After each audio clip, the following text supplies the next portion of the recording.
right, welcome back once again to the Present Life Podcast. My name's Aaron, here as usual with AJ, and it's gonna get spicy today. We're gonna talk about abortion. Something everybody agrees on, right? Um, hey, we've mentioned on several occasions that we were gonna eventually get into this topic, and today's the day. So this will definitely not be the last time that we talk about it, but we want to start off our discussion by kind of sharing our heart and then God's heart on the matter, and. But we found that, Christians often avoid having discussions about abortion with people who are maybe liberal-minded or pro-choice, and we kind of need to stop avoiding discussions and engage in a productive manner because when we stop talking, we start fighting. And I think we're also going to try to kind of provide you guys with some tangible responses to some of the most common pro-choice arguments. So before we get started, I heard once again, I think I mentioned him in the last couple podcasts. His name's Eric Hernandez, wrote a book called The Lazy Approach to Evangelism. And he said this, he says, to anyone who's had an abortion, I'm not here to condemn you. If anybody out there has had one or thought about it, just know that there's a God who loved you enough to send his only son to die for you and give up his son, even if you made the decision to give up yours. So, yeah, starting off almost already crying. So, first, briefly describe your thoughts on abortion and maybe how you came to your current belief and understanding. Well, I've never believed that it was okay, um, and I will never think that it's okay. But I just got to that point because I've always grown up in the church, Mm, grew up in the Catholic Church where it was never okay, and then obviously went to Christianity when I was 15, 16 years old, and so I've always had that foundation, and understanding that every life is a gift from God. I mean, that's one of my favorite Bible verses is that every child is a blessing from the Lord, mm, which I mean, He is life, and so He chooses when like pregnancy. He is the author of life. It's Him. It even says that he knew you before you were knit in your mother's womb. He mm, knew you. That which essentially means we were with him before we came here. We don't have any recollection of that or any memory of that or whatever, but based on his word, it talks about that. And so yeah, I have no there's not a single part of me that agrees with abortion yeah. on any level. Well, good. That's how I feel now. Honestly, I wish I was that steadfast throughout my life. It's not that I was ever like pro-abortion necessarily. Like, I don't think anybody's like yay abortion. Even the pro-choice people, I don't think they necessarily. Maybe some of them feel like yay abortion. But I was kind of like a lot of people in this country. I feel like I was just like, well, let them live, let them do whatever they want. I don't really care. Like, it's not. I don't know if I would do it, but like Yeah. you and I've said that. I said that. I remember, I don't know, several times saying that in my life where I was like, I don't know if I would do it, but like I respect your right to do whatever you want to do, and I think that was just a false statement because I'm then conceding the fact that you have a right to do something like that, Yeah. and legally there has been that right in our country for a long time.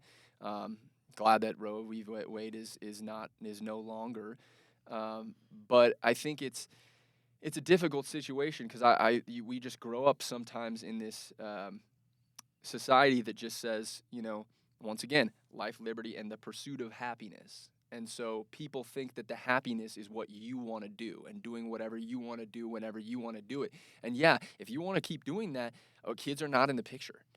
And so if we've created this system where it's easy to get them out of the picture, then I grew up in that society where it was just like it was more focused on you, more focused on your career and your thing. And I even had parents who told me like, "Oh, well, don't have kids till later, or till you have you've built up more of your career." And I think that's for some people that's the right thing to do. For others, I think that creates a mindset that I was kind of caught up in that your choices are more important than another human's choices, and or your life is more important than another person's life. And when I think about it too, like, you know technically, if we're going to choose a life over a life, wouldn't you shouldn't you choose the sinless life? not the one that's either 15, 20, 35, 40 years old and has had a boatload of sin every single day of their life. I mean, who, if we're going to talk about deserving to live, I mean, none of us technically do, but the baby deserves more. Yeah. And so that's tough. That was tough for me too. As you know, like Sarah went through 2 pregnancies, I thought to myself, like, you know, the goal of the providers are still, even if they're Christian, even if they're not, they say their goal is to make sure they save the mother. Mm-hmm. And as much as I don't want to ever live without my wife, that was something I had to wrestle with, because I'm like, and yeah, it's gonna sound weird, and I don't even know how to phrase this, but like, I mean, who has more life to live? Yeah. The baby. Who has sinned more? The adult. Yeah.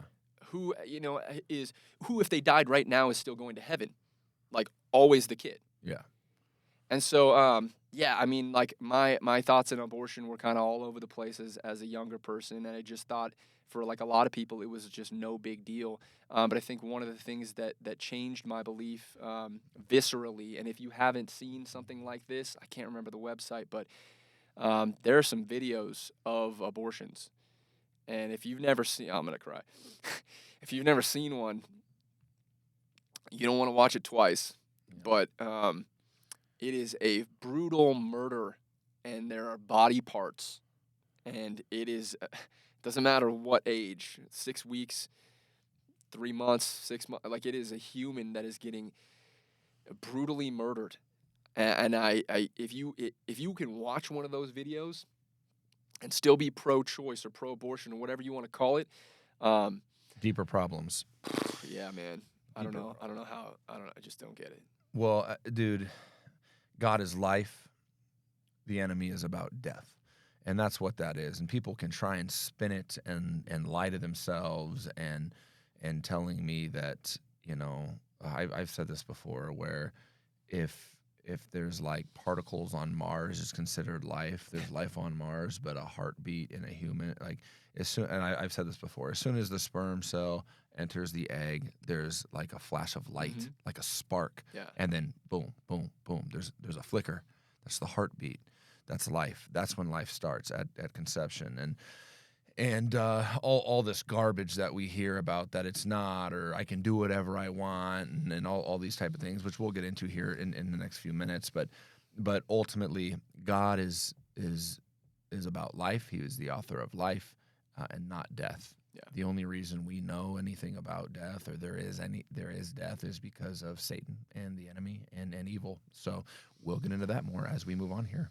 With these So I questions. mean, let's keep rolling. What did God say about abortion life? I mean, like you mentioned before, it's Psalm 139, 13 through 16. For you created in my inmost being, you knit me together in my mother's womb. I praise you because I am fearfully and wonderfully made. Your works are wonderful. I know that full well. My frame was not hidden from you when I was made in the secret place, when I was woven together in the depths of the earth. Your eyes saw my unformed body. And all the days ordained for me were written in your book before one of them came to me. All the days ordained for me were written in your book before one of them came to me. That's like, if you really truly ponder and kind of meditate on that phrase right there, your days, my days, He's already written the book. He's already written the book of time, and He had a plan. He chose you for a certain thing. And that's the tough part too, because some people will say, hey, well, I had an abortion and it allowed me to do this. Well, yeah, God still is going to try to give you blessings, even when you do something like that in His face. He's not going to stop trying to love you. He's not going to stop loving you. And so there are these difficult, kind of redemptive in some way, I don't know if that's the right word, but stories of people who have had abortions. And they're like, well, I was able to do this, and then later in my life, I was able to then have a kid, or I was able to do this, whatever. It's still, if those people still end up going to heaven, you're going to meet your unborn child. Yeah. And, we went through a miscarriage, and my kids, every night when we pray, my kids all pray for Malachi, who's our fifth, who was in between the 2 girls and the 2 boys. And we all look forward to meeting him. And that happens, God has reasons for that. And we had Jonah, our first boy, 364 days after. So our rainbow baby, if you will, one time around the sun. Almost the exact day we had the miscarriage was he born, one day off. But yeah, man, and you keep saying these things, and the thing that keeps jumping into my spirit is when people have abortions, it's a selfish decision, and we are once again. It's repeated almost every episode we've done. This is about living selflessly. Yeah. God gave his son for the most selfless act of all time was to give your perfect son to go through what he went through so the rest of us would have the opportunity to live in paradise with him the same type of way. That's the most selfless thing that's ever been done in mankind and in the history of forever. And so when people have abortions, it's, well, I haven't got to do this. I haven't got to do that.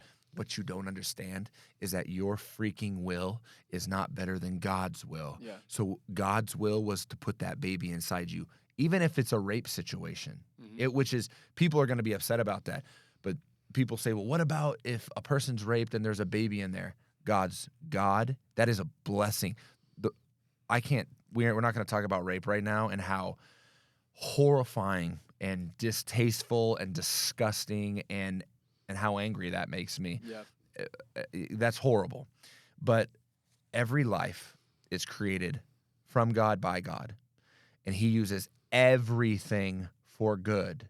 Everything evil and bad that the enemy uses for destruction, he can use for good and for greatness and for his glory. That's what it's about. It's all selflessness. It's all trusting. It's living in faithfulness and thankfulness. Yeah. That's how we're called to live.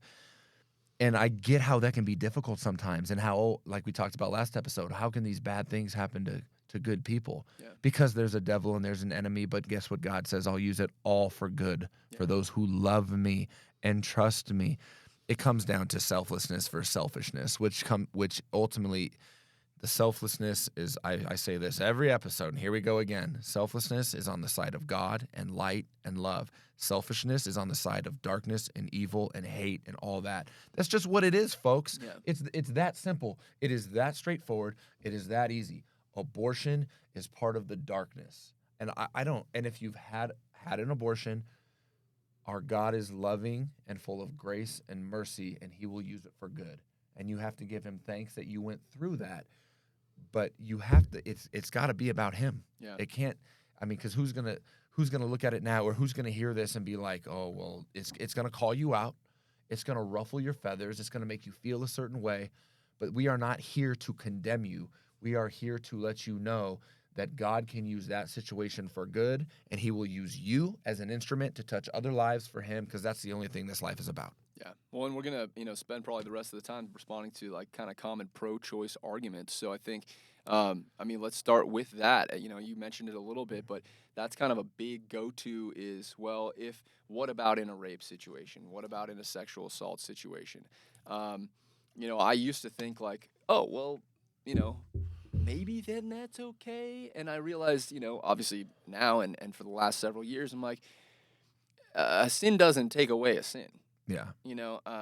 Jesus takes away that, but like you can't sit here and tell me that just because this person was incredibly hurt and traumatized and brutalized and sinned against, that by doing another sin to the most sinless beings on earth is going to wipe that away. It's just not going to happen. It's just like, it's the same reason why I'm not a proponent of the death penalty. The question is, well, does that person deserve to die based on the, things that they did? Well, do we deserve to kill? Do we have that? Should we be doing that? Should we be allowed to do that? I don't think, let's let God be God. Yeah. If he's going to be, let's once again not put him in a box. We are not God. And I think you see all of these issues around our world. So most of them go back to people trying to play God. Either they put themselves as God, they worship themselves, they decide that something is worthy of worship that is not worthy of worship, and And that's what we see in these situations. It's like, yes, we feel horrible for the people who have been in that situation, and maybe don't want like a baby at that point. But it's, let's, I mean, we'll go into the first kind of biggest, I guess, argument here is my body, my choice. And, it's, go ahead.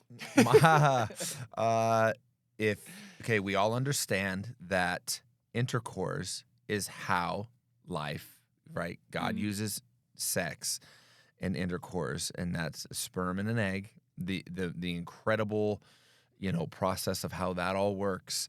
That's how babies are made, Mhm. if you will. Yo, it's not storks. Yeah, it's not storks. Storks are not flying around dropping off babies. So, that being said, when you make the choice to have sex, there is the ability or opportunity or the chance that you will become pregnant. Yeah. So when you say my body, my choice, well, you made a choice to have sex and now all of a sudden you're pregnant and you're upset about it. Yeah. Don't make adult decisions if you can't take adult responsibility. And that's fact. Amen. And if you don't believe in God, you're not listening to this. Yeah. But if you do believe in God, don't make adult decisions if you can't take adult responsibility. And if you believe in God, you understand that He is the one that places that child there. He is the one that does that. It is Him. And if you think you know better and you think you can go abort this baby, you're going to have a lot to answer to when it comes to it, when Judgment Day comes. But once again, the people who are making those decisions, in my opinion, are people who don't believe anyway and aren't Yeah. listening to this. But as a believer and as someone who is listening to this or someone who needs to hear this, do not make adult decisions if you are not willing to take adult responsibility. And you hear stories all the time. It's like, well, I got pregnant and, with a one-night stand, and the child's the best thing that ever happened to me. Mhm. It really depends on how you view it, what you believe in, obviously. Yeah. But that's something that I've always been a big supporter of, is if like you say, my body, my choice. You made a choice, an adult choice, and now all of a sudden there's adult responsibility that needs to be taken, and you run from it. Yeah. And you turn to murder because you can't handle the the decision you made and what it produced. The level of selfishness and evil behind that is like, it's pretty simple to see. Yeah. Pretty easy to see. Well, and the tough part is there's just so many things wrong with even that phrase. My body. No, it's not. It's technically in your body, but it's not your body. It's a separate being. That's why if you get in a car crash and there's a pregnant woman, or you kill a pregnant woman or something like that, it's a double homicide. Yeah. There's 2 murders that happened that day. And so how can we look at it in those statistics, and everybody seems to be okay with that? Yeah. But when you go ahead and make the choice to then murder, that's somehow okay. And it just reminds me that we as humans are able to justify anything. We can justify anything. I mean, it's when you're 6th grade or whatever, and one of your buddies says, like, go steal that Snickers. It's like, oh, well, Yeah. they're not going to notice. The company makes a lot of money. Blah, you're still stealing. Yeah. It's still a sin. Yeah. So, like, sin is a sin is a sin. And once again, that's the tough part, too, because we feel like this is a pretty big sin, but it's missing the mark. It's not what we're called to do. And, when we want to go to the science of it, literally 98% of scientists believe that life begins at conception. It's not when it pops out, it's when it's conceived. And so I don't understand how there's so many people that still say, oh, yes, my body is this baby, and it's my choice to kill this baby, and I'm all for it. Yeah. Have fun in hell. Sorry, it makes me so angry. And I hope you find Jesus, and I hope you find Jesus, and I hope you seek forgiveness, because you will be forgiven, and grace is incredible, and the amount of grace that I need every day. If you don't find Jesus, He's still gonna be looking for you. Yeah. He's still gonna be loving you. He's still gonna be blessing you, and that's bizarre to me. I just like, once again, incomprehensible. That's unconditional love. And yeah, He still loves you if you've not only had an abortion, but He still loves you if you think it was the greatest idea of all time, and it made everything good in your life or whatever you think about that. But speaking of life, like another common pro-choice argument is abortion saves lives. So I'll touch on that legally for a second here. Is first, I mean, well, how? Because you're killing a baby. But all facetiousness, I guess, aside, is like, it's this idea that women would do it illegally and harmfully otherwise. Well, first off, do you got prohibition in the 1920s? Yeah. So, do you know if alcohol intake went up or down during that time? I do not know. Most people, and I ask my students this all the time because we go through the 1920s at some point. I'm like, prohibition, alcohol up or down? And they're like, oh, it went up. False. Like, there was more, yes, there were more illegal activity, but that illegal activity was done by a small subset of the population that was already going to do illegal things. Yeah. It didn't matter. If it was legal, they were going to find something else to do illegally they could make a bunch of money. Yeah. No, prohibition, alcohol intake went down. It's just like if we made hats illegal today, less people would wear hats. Yeah. Just because most people are normal rule followers Yeah. and don't want to go to jail. And so, like this argument, well, if abortion is legal, women won't harm themselves trying to do it. So let's keep abortion legal so that women won't harm themselves. I heard this really interesting kind of analogy here is, okay, so let's think of all the burglars who harm themselves trying to break into homes. Okay, they cut their leg, they break their leg, they get a cut or something like that. So with that logic, if we made burglary legal, these criminals wouldn't harm themselves trying to break into people's homes, right? Yeah. Is that true? No. No. And who cares? They're still harming innocent people, and that's not right. Yeah. So when you look at it like that, I mean, what are we doing here? I mean, like also, over 30,000 OBGYNs, by the way, agree with the following statement from 2012's Dublin Declaration on Maternal Health Care that, quote, as experienced practitioners and researchers in obstetrics, it's always a tough one for me, and gynecology, we affirm that direct abortion, the purposeful destruction of the unborn child, is not medically necessary to save the life of a woman. We uphold that there is a fundamental difference between abortion and necessary medical treatments that are carried out to save her unborn child. We also confirm that the prohibition of abortion does not affect in any way the available of optimal care to pregnant women. So, yes, some of them, if they were trying to do those procedures to separate the baby from the mother so that the mother can be saved, in some of those situations, the baby does die. That's not an abortion. That's not a purposeful killing of an unborn child. By the way, that was 30,000 OBGYNs. You know how many OBGYNs are in the country? How many? 37,000. So we're looking at, 80+% of OBGYNs agree that it is never medically necessary. And you will, if you Google medically necessary abortion, the first 3 pages will all be yes, here's why. Yeah. It's false. It's evil. It's evil. It's evil. It's what it is. Devil's playground, folks. Yeah, I mean, so I don't know your thoughts on abortion saves lives. Before no, it's we're living in the devil's playground. When he got kicked out of heaven, he was sent here. He's not down in hell yet. I mean, hell is his home, and he will be, tossed down into the fiery pit when Jesus comes back and slaps him and beats him and crosses him over and all that stuff. But yeah, and this is how I feel. We are living in a sort of hell because it's so anti-Christ and it's so evil. And the Bible talks about, the closer we get to the end times, good will be considered bad, good will be considered evil, and evil will be considered good. We're starting to see that with LGBTQ and trans and all that type of stuff. All of those things are from the enemy, and they are confusion based and selfishness based, and God doesn't know what he's doing based. God put this baby in me. I'm getting rid of it because he doesn't know best. I'm a boy, but I want to be a girl. God didn't know what he was doing.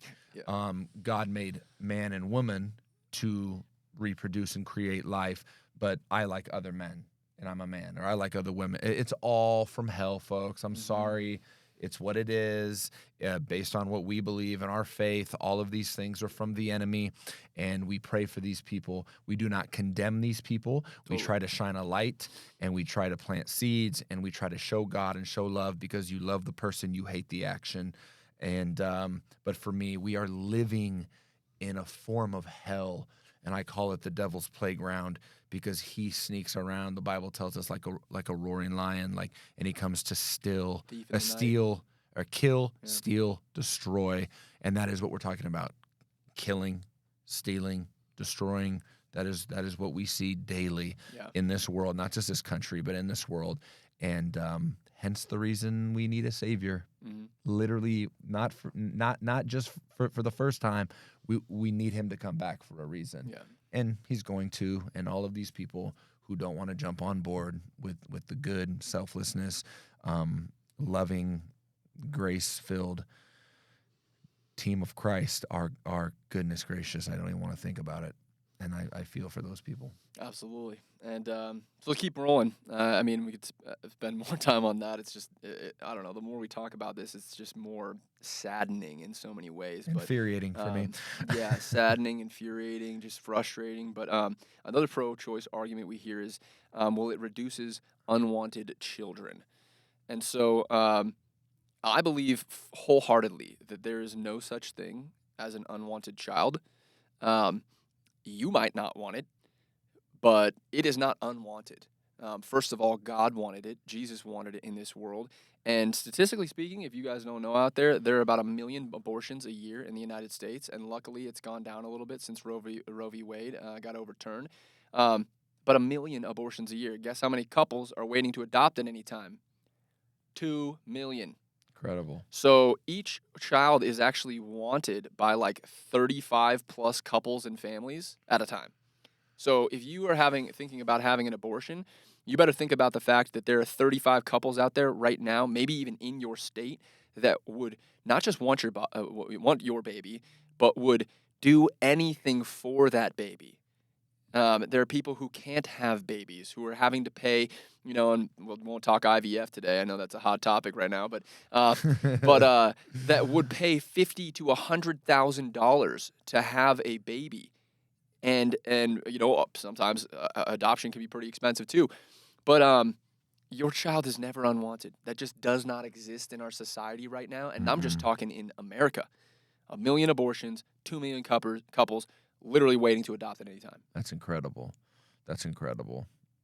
Absolutely incredible. I have nothing to say on that. Yeah. Because it speaks for itself. Yeah. And last one. I think we will both have something to say about this. And it's like, we hear a lot of times that back with the my body, my choice argument is like, well, men shouldn't have an opinion because you're not the one growing the baby. And although I've heard from my wife that, like, hey, I'm the one that grew the baby, all that kind of stuff, I understand that, and we respect that, and we love that, and we cherish that beautiful gift that God gave to women to be the bearers of children. But men have zero rights in our society until the baby is born. And the fact that men shouldn't have any opinion, it honestly frustrates me. It pisses me off. It gives me like kind of the same feelings as you've had, the last few minutes here. It's like, is it not just as much as my baby as hers or his baby as hers? I mean, you have, like, for example, the miscarriage that you experienced. Is that not your baby? That's just Mare's baby? Like, give me a break. Yeah. That's not the case at all. It works. And it's just weird, I think, and I understand where society has come from in this, because the mothers are the one who, physically are growing the baby inside of them, but men have zero parental rights until the baby is born. If the mother wants to abort, dad has no say and doesn't even have to have the right to be notified in our country. Yeah. It's disgusting. It's disgusting. I mean, listen, it's as simple as this. When you're in school and you do a group project, does one person get the grade? If you do a project with a girl, she is the only one that gets the grade, or is it a group grade? Yeah. This is a group activity, Yeah. folks. Okay. Okay. Everybody does their part, and so everybody should have a say. Mm-hmm. Whoever's involved should have a say. And there's a lot of feminists and a lot of women that don't agree with that, a lot of people that don't agree with that because it's their body. Talk to Eve. That ain't on us. It's not. Talk to Eve. Yeah. This all happened when Adam and Eve, the pains of childbirth and how God created this. That's listen. I'm sensitive to it, but that's one of the stupidest things I've ever heard. Yeah. Because once again, it's him and her. It's not her and her. It's not him and him. It's him and her. And, that's just wrong. It turns it into, once again, a selfish thing. It's a selfishness overtaking, selflessness and togetherness and all these things and how God created it to be. Even if it's like not a married couple, or if it is a married couple, whoever's involved should have a say. But it's no surprise that that's how things are with the world we live in. Everything's backwards, isn't it? Yeah. And that takes me back to what I just rambled off on is we are living in a place of just pure evil. And listen, I'm not afraid to die. I'm excited for what's after this. But as long as I'm here, I'm going to continue to do this, and I'm going to push the truth, and I'm going to try to bring as many people to heaven with me. And that's how I'll finish this before I get too angry and lose my salvation. Yeah, right. And so, hey, if you're out there, regardless of what your opinions are on this, we're going to be praying for you. Because I think just like we talked about with Israel and Palestine, it's time for you as a Christian, if you believe that abortion is murder, to speak out against it and to talk about it. But still, once again, as hard as it is, to still show love. But we go back to it. Love and approval are different things. We will never approve of abortion. God will never approve of abortion. But we will love you. He will love you, and that's never going to stop. So. We'll come back to this at some point. And once again, we love your thoughts and your concerns and questions about this particular topic, so we can once again provide more insight and knowledge from the Word of God. So thanks again, and we'll see you guys next week.